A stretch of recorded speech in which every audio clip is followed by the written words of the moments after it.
الحمد لله الحمد لله وكفى وسلام على عباده الذين اصطفى أما بعد فقد قال الله تعالى في كلامه المجيد وفرقانه الحميد أعوذ بالله من الشيطان الرجيم بسم الله الرحمن الرحيم ولكم فيها ما تشتهي أنفسكم ولكم فيها ما تدعون وقال رسول الله صلى الله عليه وسلم ألا كلكم راع وكلكم مسؤول عن رعيته بارك الله لنا ولكم بالقرآن العظيم ونفعنا وإياكم بالآيات والذكر الحكيم درود شريف পড়ি সবাই اللهم صل على محمد وعلى آل محمد كما صليت على إبراهيم وعلى آل إبراهيم إنك حميد مجيد اللهم بارك على محمد وعلى آل محمد كما باركت على إبراهيم وعلى آل إبراهيم إنك حميد مجيد मुहतरम हाज़रीन महान अल्लाह रब्बुल आलमीनेर दरबारे असंख्य शुक्रिया तिनि आमादेरके अत्यंत दया करे आजके जुमार दिने जुमार नामाज आदाय करार पाशापाशी किछु दिनी आलोचना करार जन्य शोनार जन्य पृथिवीर सर्वश्रेष्ठ स्थान मस्जिदे आसार एवं बसार तौफिक दान करेছেন এজন্য দিল থেকে কালিমাতা শুকর আদায় করি বলি আলহামদুলিল্লাহ। আল্লাহ পাক রব্বুল আলামিন তার ঈমানদার এবং নেককার বান্দাদের আপ্যায়নের জন্য পরকালে জান্নাতুল ফেরদাউস তৈরি করে রেখে দিয়েছেন। মহান আল্লাহ তাআলা পবিত্র কোরআনের আয়াতে বলেন ইন্নাল্লাযীনা আমানু ওয়া আমিলুস সালিহাত যারা ঈমান আনয়ন করবে এবং আমলে সালেহ নেক কাজ করবে ভালো কাজ করবে কানাত লাহুম জান্নাতুল ফিরদাউসি নুজুলা তাদের মেহমানদারির জন্য তাদের আপ্যায়নের জন্য রয়েছে জান্নাতুল ফিরদাউস। জান্নাতুল ফিরদাউস কি জিনিস, জান্নাত কি জিনিস গতকালকে যারা বানকেজের মাহফিলে গেছিলেন কিছুটা বুঝতে পারছেন। এজন্য বিস্তারিত আলোচনায় আমি যাব না, আমি একটা জিনিস বোঝানোর জন্য বলতেছি। জান্নাতুল ফেরদাউস কি জিনিস দুনিয়াতে সেটা কল্পনাও করা যাবে না। যেদিন জান্নাতুল ফেরদাউস মানুষ দেখবে, আমরা দেখব, আশা আছে তো সবার ইনশাআল্লাহ। মানুষ যেদিন জান্নাতুল ফেরদাউস দেখবে সেদিন যদি মৃত্যু থাকতো, সেদিন তো কোনো মৃত্যু থাকবে না। মরার পরে পরকালে আর কোনো মৌত আছে কি বলেন? আর কোনো মৃত্যু নাই, মৌত নাই। কিন্তু যদি সেদিন মৃত্যু থাকতো, মৌত থাকতো, তাহলে মানুষ জান্নাতুল ফেরদাউস দেখে, জান্নাতুল ফেরদাউসের সৌন্দর্য দেখে তার সুখ সুখ্যাতি দেখে মানুষের সাথে সাথে ইন্তেকাল হয়ে যেত।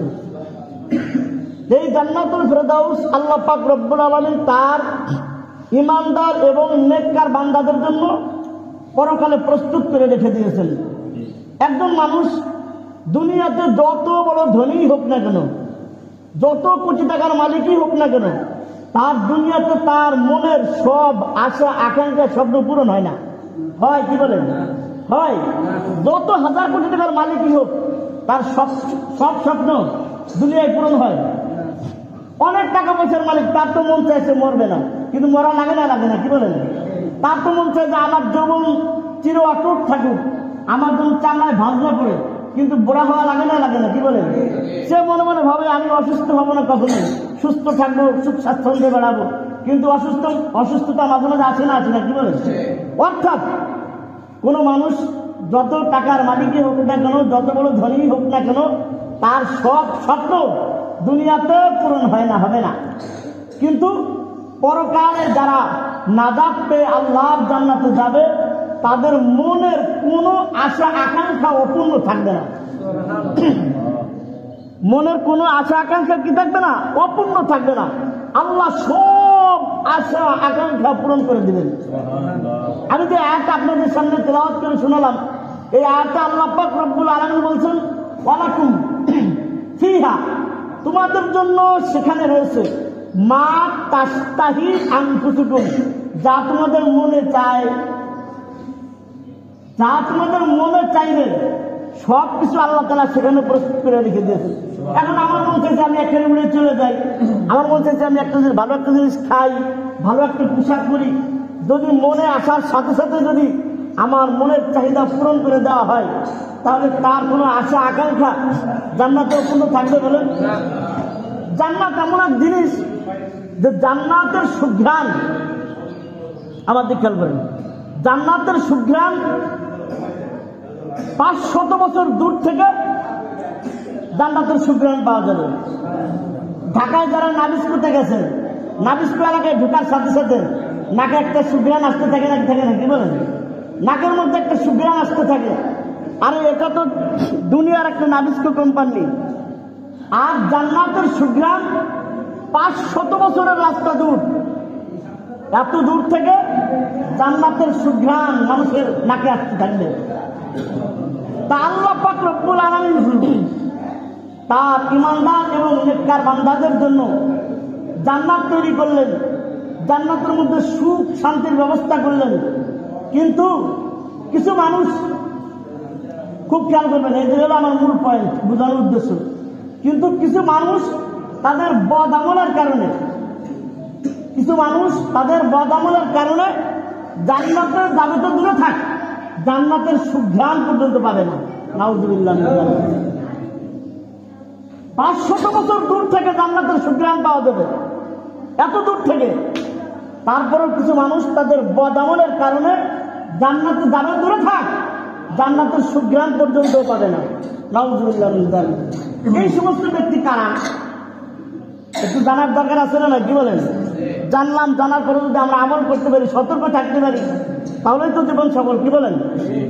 সর্বপ্রথম যাদের কথা বলবো, যারা জান্নাতে তো যাবেই না, জান্নাতের সুঘ্রাণ পর্যন্ত পাবে না, এক শ্রেণীর আলেম, যারা ইলম শিক্ষা করছে দুনিয়া পাবার জন্য, যদিও ওই ইলম দ্বারা আল্লাহর সন্তুষ্টি অর্জন করা যায়।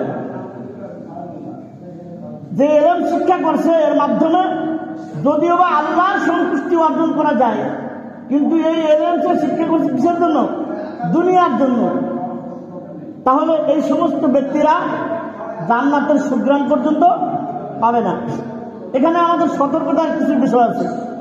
আমরা এটা শোনার পর যে কোনো আলেম ওলামা সম্পর্কে ভালো একটা পোশাক করলো, ভালো খাইলো, ভালো বাড়ি গাড়ি করলো, আর তার সম্পর্কে আমরা খারাপ ধারণা করলাম, এরকম কিছু মানুষ আমাদের সমাজে আছে না, কি বলেন? হুজুরের ভালো একটা জামা গায়ে দিয়া ভালো একটা বাড়ি করছে, সাথে সাথে ধারণা করি আমরা এই লোকে মসজিদ মাদ্রাসার টাকা মাইরে ফিরে দেওয়া কত বড় বাড়ি করছে, আছে না, কি বলেন? এমন ধারণা করা যাবে না।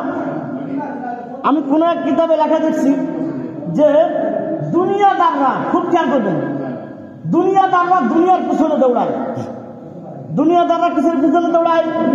দুনিয়ার পিছনে দৌড়ায়। আর দুনিয়া স্বয়ং আল্লাহ ওনাদের পিছনে দৌড়ায়। আপনি তো ঠিক পান না, আল্লাহ ওনাদের কাছে দাঁড়ায় দেখেন দুনিয়া কিভাবে তাদের পাপ তলে এসে বসে থাকে দুনিয়া।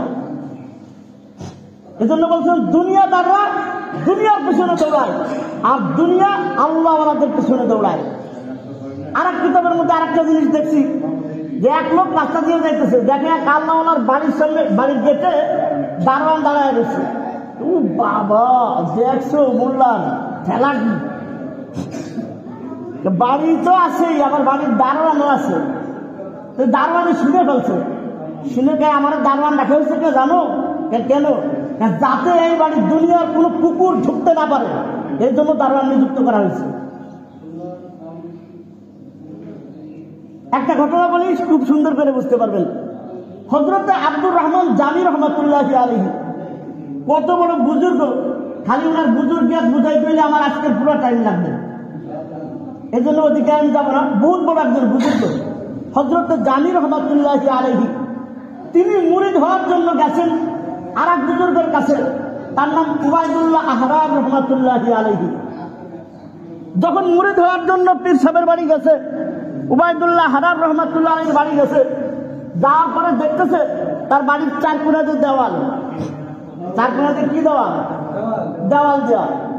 তার জামি রহমাতুল্লাহ আলাইহি মনে মনে ভাবতেছে যে এই লোকের কাছে মুরিদ হওয়া যাবে না, এই লোকের কাছে মুরিদ হওয়া যাবে না। তার কারণ যেই লোকের সম্পর্ক দুনিয়ার সাথে, যে লোকের সম্পর্ক দুনিয়ার সাথে, এ তো কোনোদিন পীর সাহেব আল্লাহ না হইতে পারে না, অতএব এর কাছে মুরিদ হওয়া যাবে না।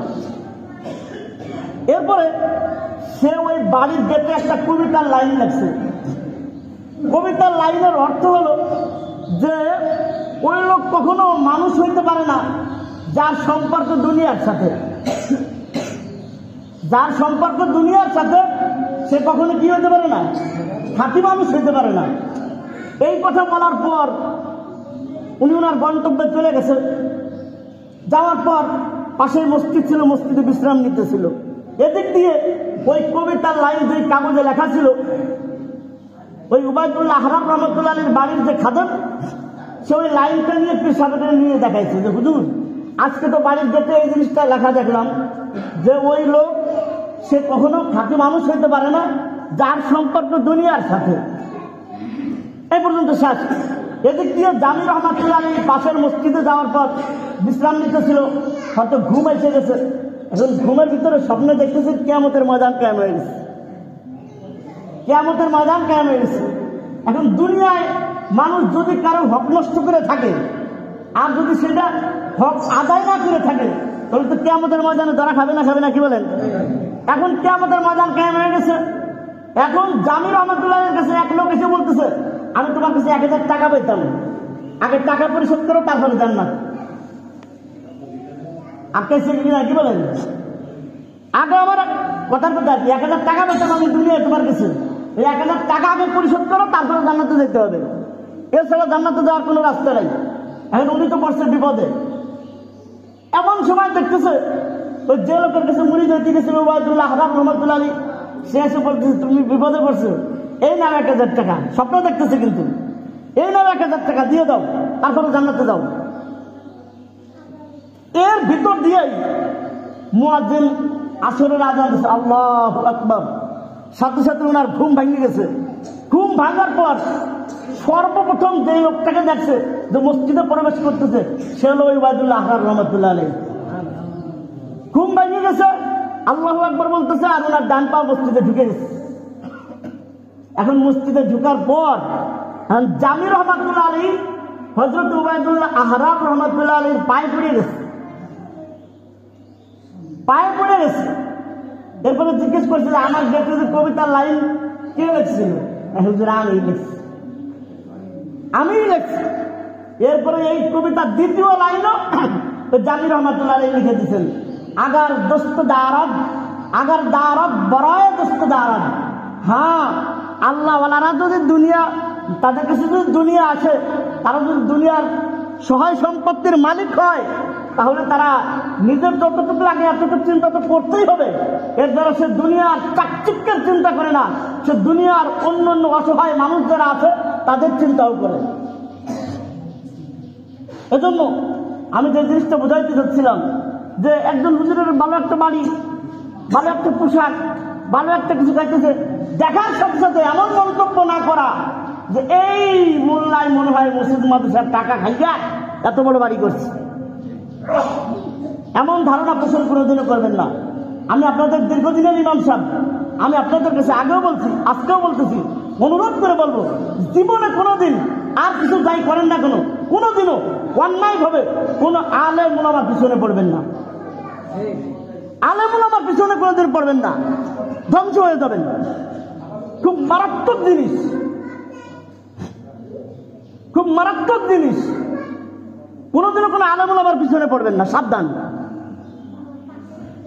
হ্যাঁ, কোনো ব্যাখ্যা যদি আপনার বোঝার বাকি থাকে তার কাছে জিজ্ঞেস করবেন যে এরকম জিনিস দেখলাম, আসলে একটু যদি বুঝাই দিতেন, আপনারা সুন্দরভাবে বুঝাই দিবেন। কিন্তু অন্যায় ভাবে তার পিছনে পড়বেন না, এর পরিণাম খুব খারাপ, খুব খারাপ।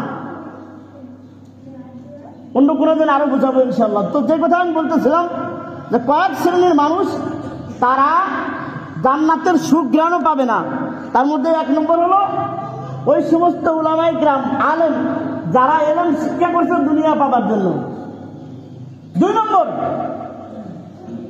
যারা জান্নাতের সুখ গ্রহণও পাবে না, আরেক শ্রেণীর মানুষ তারা হলো দায়িত্ব অবহেলাকারী। কিসে অবহেলাকারী? দায়িত্ব অবহেলাকারী। কথা বলবেন।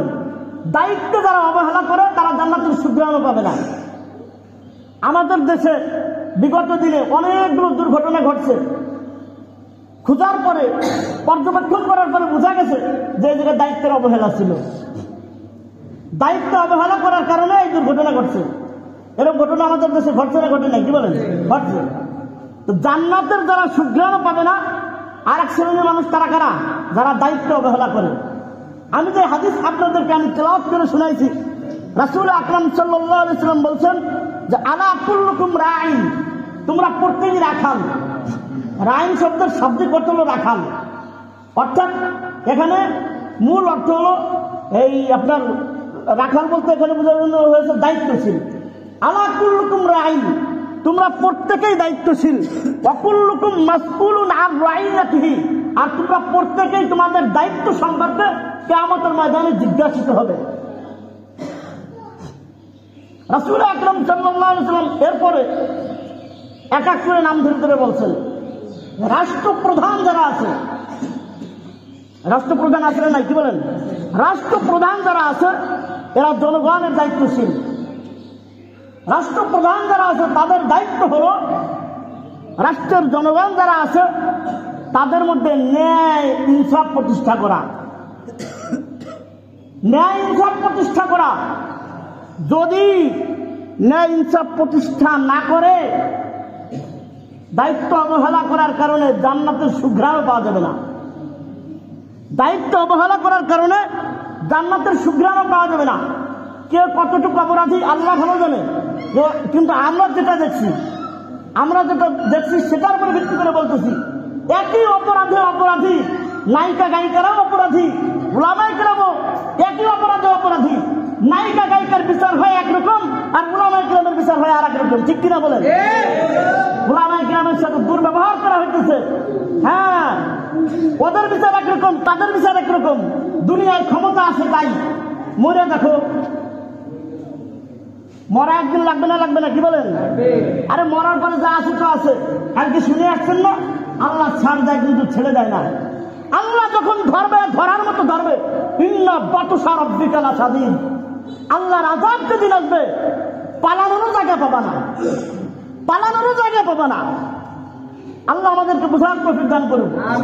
তাহলে রাষ্ট্রপ্রধানদের দায়িত্ব হলো জনগণের মধ্যে ইনসাফ প্রতিষ্ঠা করা, তাদের খাদ্য, বস্ত্র, বাসস্থান, চিকিৎসার ন্যায্য মূল্য ব্যবস্থা করা। খাদ্য, বস্ত্র, বাসস্থান, চিকিৎসা এগুলো কোন মূল্যে ব্যবস্থা করা? ন্যায্য মূল্য তাদের জন্য ব্যবস্থা করে দেওয়া। আমরা তো এই সমস্ত জিনিস বর্তমানে ন্যায্য মূল্যে পাইতেছি, কি বলেন? হ্যাঁ, বাজারে গেলে খাদ্য, বস্ত্র, বাসস্থান, চিকিৎসা সব ন্যায্য মূল্য পাইতেছি না, কি বলেন? হ্যাঁ, বুঝতে হবে। আল্লাহ তাআলা আমাদেরকে বোঝার তৌফিক দান করুন। তাহলে যে কথাটা বলতেছিলাম, রাষ্ট্রপ্রধানরা জনগণের দায়িত্বশীল, এই সম্পর্কে তাদের কিয়ামতের ময়দানে জিজ্ঞাসিত হতে হবে। এরপরে আসেন, আল্লাহ রাসূল বলছেন পুরুষরা যারা আছে সমাজের, পুরুষরা তার পরিবারের দায়িত্বশীল। তার পরিবারকে কি আসলে ইসলাম সম্মতভাবে, শরীয়ত সম্মতভাবে চালাইলো না, এই জন্য পুরুষদেরকে কিয়ামতের ময়দানে জিজ্ঞাসিত হতে হবে। এরপরে আসেন নারীরা তার সন্তানাদি, স্বামীর সংসারের উপর সে দায়িত্বশীল। নারীদেরকে জিজ্ঞেস করা হবে তুমি কি এইগুলো ঠিকমতো দায়িত্ব পালন করছো কিনা। এরপরে আসেন, আপনাদের দেশে এটা বেশি দেখা যায়, মনে করেন অনেক বড় ধনী ঢাকায় থাকে, দেশে মনে করেন যে কাজের জন্য একজনে নিযুক্ত করে রাখছে যে তুমি আমার এই কাজগুলো, বিল্ডিং হইতেছে বা কোনো কাজ হইতেছে, তুমি ঠিকঠাক মতো দায়িত্ব পালন করবা। এখন মনে করেন যে তাই মনে ভাবলো যে বস তো ঢাকায় বসে রয়েছে, বস কোথায় বসে আছে? ঢাকায় বসে আছে। এদিক দিয়ে আমি ফাঁকা মাঠে বল দিয়ে দিই, এরকম কিছু লোক আছে না নাই? ফাঁকা মাঠে আপনি বলতেছেন, আপনার বস আপনাকে দেখে নাই, কিন্তু আল্লাহর কুদরতি ক্যামেরা আছে না নাই? ওই ক্যামেরায় উঠে গেছে সব। একদিন কিয়ামতের ময়দানে এই সম্পর্কে, দায়িত্ব সম্পর্কে আপনাকে জিজ্ঞাসিত হতে হবে, জবাবদিহির কাঠগড়ায় আপনাকে দাঁড়াতে হবে। এখন মনে করেন যে আপনি বলবেন যে আমি এলাকার মেম্বারও না, চেয়ারম্যানও না, এমপিও না, প্রধানমন্ত্রীও না, কিচ্ছু না, আমার কোনো দায়িত্বই নাই, আমি ফাঁকে বেঁচে গেছি। আপনিও বসতে পারেন নাই। আপনি আপনার বডির দায়িত্বশীল, আপনি আপনার বডির দায়িত্বশীল। আপনার বডিতে অঙ্গ প্রত্যঙ্গ আছে না নাই? প্রত্যেকটা অঙ্গ প্রত্যঙ্গ সম্পর্কে আপনাকে জিজ্ঞেস করা হবে আর হিসাব দিতে হবে। নাক, কান, হাত, এরকম আরো যত অঙ্গ প্রত্যঙ্গ আছে, জিজ্ঞেস করা হবে যে এই অঙ্গ প্রত্যঙ্গ তুমি কোন ভাবে চালাইছো, সেটা হিসাব দাও। এজন্য এই সম্পর্কে আমাদের সচেতন থাকা। হযরত হাসান বসরি রাহমাতুল্লাহি আলাইহি তিনি বলেন, উবাইদুল্লাহ ইবনে জিয়াদ রাহমাতুল্লাহি আলাইহি একজন বুজুর্গ, তিনি হযরত মাকিল ইবনে ইয়াসার রাহমাতুল্লাহি আলাইহিকে তার মৃত্যু সজ্জায় তাকে দেখতে গেছে। হযরত উবাইদুল্লাহ ইবনে জিয়াদ রাহমাতুল্লাহি আলাইহি হযরত মাকিল ইবনে ইয়াসার রাহমাতুল্লাহি আলাইহিকে কোন অবস্থায় দেখতে গেছে? মৃত্যু সজ্জায় তাকে দেখতে গেছে। যাওয়ার পরে মাকিল ইবনে ইয়াসির রাহমাতুল্লাহি আলাইহি উবাইদুল্লাহ বিন জিয়াদ রাহমাতুল্লাহি আলাইহিকে বলতেছে যে আমি রাসূল আকরাম সাল্লাল্লাহু আলাইহি সাল্লামকে বলতে শুনেছি, আল্লাহ তাআলা যদি কোনো ব্যক্তিকে জনগণের নেতৃত্ব প্রদান করেন, আল্লাহ তাআলা যদি কোনো ব্যক্তিকে জনগণের নেতৃত্ব প্রদান করেন, আর সে যদি কল্যাণকামিতার সাথে সেগুলোর তত্ত্বাবধান না করে, একটা মনে করেন কল্যাণকামিতা ছাড়া আমার ছাত্রদের উপরে আমার কোনো মায়া দেওয়া নেই, আমার খালি দায়িত্ব পালন করলাম, অন্যায় করছে বাইরে ফিরিয়ে দিলাম, ভিতরে কোনো মায়া মমতা নাই, ভালোবাসা নাই, কিচ্ছু নাই। এজন্য বলতেছেন সে যদি কল্যাণকামিতার সাথে জনগণের তত্ত্বাবধান না করে, ভালো করে দেখাশোনা না করে, ওই ব্যক্তি জান্নাতের সুগ্রাণও পাবে না।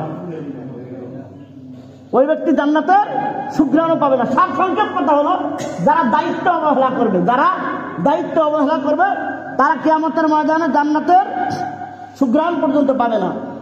এরপরে আসেন আরেক শ্রেণীর মানুষ, যারা জান্নাতের সুগ্রাণও পাবে না।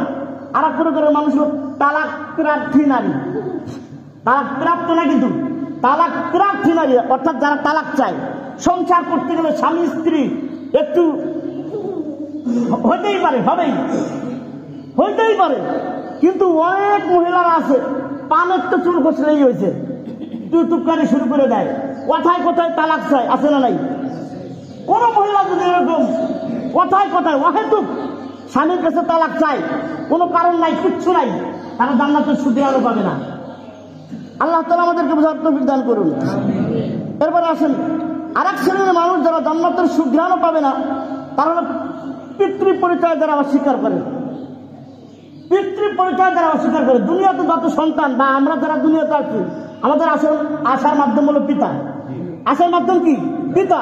অনেকগুলো আমার সন্তান আছে, তারা তাদের পিতৃ পরিচয়কে অস্বীকার করে, আছে না নাই? যারা দুনিয়াতে তার পিতৃ পরিচয়কে অস্বীকার করবে, তারা জান্নাতের সুঘ্রাণও পাবে না। বিস্তারিত অনেক কথা আছে, সেগুলো যেগুলো অনেক সময় লাগবে। যাই হোক, আল্লাহ তাআলা আমাদেরকে বোঝার তৌফিক দান করুন। এরপরে আরেক শ্রেণীর মানুষ, যারা জান্নাতের সুঘ্রাণও পাবে না, এটা খুব খেয়াল করবেন, এটা আমাদের সমাজে আছে, কালো খিতাব ব্যবহারকারী। কালো খিতাব ব্যবহার করি, চুলে দাড়িতে কালো খিতাব লাগাই।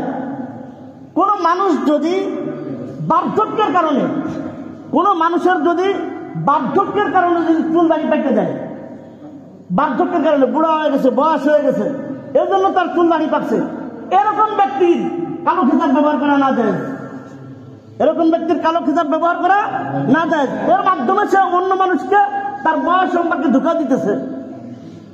এর মাধ্যমে সে অন্য মানুষকে তার বয়স সম্পর্কে ধোঁকা দিতেছে। হ্যাঁ, কালো খিতাব ছাড়া অন্যটা লাগাইতে পারবেন, তারপরেও খেয়াল রাখতে হবে যেন বিধর্মীদের মতো না হয়। কালো ছাড়া অন্যটা লাগাইতে পারবেন, কিন্তু সেটাও যেন বিধর্মীদের মতো না হয়। আমি লেখাপড়া করছি ঢাকা বনানীতে, বুঝছেন, নানান রকমের লোক আমি দেখছি জীবনে। হাই রে বাবা রে বাবা, চুলের স্টাইল দেখে আশ্চর্য হয়ে যেতে ভাই। সে কি মুসলমান না অন্য ধর্মের আল্লাহ জানে। এখন তো যুবকদের স্টাইল বার হয়েছে, অন্য কোনো জায়গায় কিচ্ছু নাই। এই সামনে কয়েকটা মনে করেন যে মনে হয় সিলভার কেস, মানে ঘোড়ার চুল জ্বালাইছে, আছে না? কি বলেন? চুলে কালার করে দেয় বিধর্মীদের মতো। হাদিসে আছে মান তাসাব্বাহা বিকওমিন ফাহুয়া মিনহুম, যারা যে জাতির সাদৃশ্য অবলম্বন করবে দুনিয়ায়, তারা কিয়ামতের মাঠে তাদের সাথে উঠবে। আপনার ইহুদি খ্রিস্টানের স্টাইল এত পছন্দ হয়, এত পছন্দ হয় আপনার ইহুদি খ্রিস্টানের স্টাইল, কিয়ামতের মাঝে হাসর নাসর হবে তাদের সাথে। আল্লাহ তাআলা আমাদেরকে বুঝার তৌফিক দান করুন। এখন আরেক শ্রেণীর মানুষ আছে, আসলে যুবক মানুষ, মানে আসলে সে বুড়া হয়ে যায়, কোনো রোগের কারণে তার চুল দাড়ি পেকে গেছে, সেক্ষেত্রে কিছুটা ছাড় দেওয়া হয়েছে। তারপরেও জানি সেই স্টাইলগুলো বিধর্মীদের মধ্যে না হয়ে যায়। আল্লাহ তাআলা আমাদেরকে বুঝার তৌফিক দান করুন। তারপরে আরেকটা হাদিস বলে আলোচনা শেষ। রাসূল আকরাম সাল্লাল্লাহু আলাইহি ওয়াসাল্লাম বলছেন যে দুই শ্রেণীর জাহান্নামী, কয় শ্রেণীর? দুই শ্রেণীর জাহান্নামী, যাদেরকে আমি এখনো দেখি নাই, যাদেরকে আমি এখনো দেখি নাই, অর্থাৎ তারা কিয়ামতের আগে আসবে আমার পরে। এক শ্রেণীর মানুষ, তাদের পরিচয় আল্লাহ রাসূল সাল্লাল্লাহু আলাইহি ওয়াসাল্লাম বলছেন যে তাদের হাতের মধ্যে গরুর লেজের মতো লাঠি থাকবে, গরুর লেজের মতো লাঠি থাকবে। এটা দ্বারা তারা জনগণকে অন্যায় ভাবে বাইরে শুয়ে দেবে। আছে না নাই? কি বলেন? নাম বললাম না। লাঠি হাতে পাইছেন, অন্যায় ভাবে ব্যবহার করেন না, অন্যায় ভাবে ব্যবহার করেন না। এর হিসাব নিকাশ আছে। এক শ্রেণীর মানুষ যাদের হাতের মধ্যে গরুর লাজের মতো লাঠি থাকবে, সেগুলো দ্বারা তার জনগণকে অন্যায় ভাবে প্রহার করবে। এটা এক শ্রেণীর মানুষ। আর এক শ্রেণীর মানুষ হলো মহিলাদের সম্পর্কে বলা হয়েছে যে এমন কিছু নারী যারা পোশাক পরার পরেও উলঙ্গ থাকবে, পোশাক পরার পরেও তারা কি থাকবে? উলঙ্গ থাকবে। আপনারা জিজ্ঞেস করতে পারেন পোশাক পরার পরে আবার উলঙ্গ থাকবে কেন? এর হলো দুই ব্যাখ্যা। এক ব্যাখ্যা হলো আমাদের থেকে, এক ব্যাখ্যা হলো এমন পাতলা পোশাক পরবে, আছে না নাই? এমন পাতলা পোশাক পরবে যা আছে সব দেখা যায়। এই জায়গায় যারা আছেন আপনারা প্রত্যেকেই কোনো না কোনো পরিবারের গার্জিয়ান, আপনি আপনার মেয়ের জন্য, স্ত্রীর জন্য, বোনের জন্য পোশাক কিনেন না কিনেন না? কি বলেন? একটু সতর্ক থাকবেন, একটু পরকালের কথা চিন্তা করবেন। যে টাকাও খরচ করলেন, সবকিছু করলেন, আবার জাহান্নামে কবরে মাইরও খাইবেন, এটা করবেন কি লিগিয়া? একটু খেয়াল রাখবেন যে আমি যে আমার মেয়েরে, আমার স্ত্রীরে, আমার বোনের যে পোশাকটা কিনে দিতেছি, এই পোশাকটা কেমন হইল, একটু বিবেকটা খাটাইবেন, তাইলেই বুঝতে পারবেন সব। তো পোশাক পরার পরেও তারা উলঙ্গ থাকবে। এক ব্যাখ্যা হলো পাতলা পোশাক পরবে, আর দুই নম্বর হলো টাইট ফিট পোশাক পরবে। এমন পোশাক পরবে, টাইট ফিট পোশাক পরবে, এমন টাইট সব বোঝা যায়। এরকম আছে না নাই? এরকম মহিলা যারা আছে তারা আল্লাহ রাসূল সাল্লাল্লাহু আলাইহি ওয়াসাল্লাম বলেছেন, আমি কিন্তু প্রত্যেকটার আলোচনার ক্ষেত্রে হয়তো কোরআনের আয়াত বলছি, আমি তো হাদিস বলছি, কোরআন হাদিসের কথা বললাম। কি বলেন? এখন যদি আমার সম্পর্কে আপনারা মনে মনে বদ ধারণা করেন যে এই মোল্লা তো দেখছো কি কি কয়, তাড়াতাড়ি ওনাকে শেষ করতে হইব, এখানে তাড়াইতে হইব, আপনি আমরা তাড়াইতে পারবেন যদি আল্লাহ আমার রিজিকে লিখে রাখে? যতদিন পর্যন্ত আল্লাহ আমার রিজিক এই বানকাজ লিখে রাখছে, আপনারা সারা বানকাজের লোক মিলেও আমরা তাড়াইতে পারবেন না। আর আমার রিজিক যখন এই জায়গায় না থাকবে, আপনারা কেউ রাখতেও পারবেন না। তো যে সমস্ত মহিলারা এরকম পোশাক পরিধান করবে, তারা জান্নাতের সুঘ্রাণও পাবে না।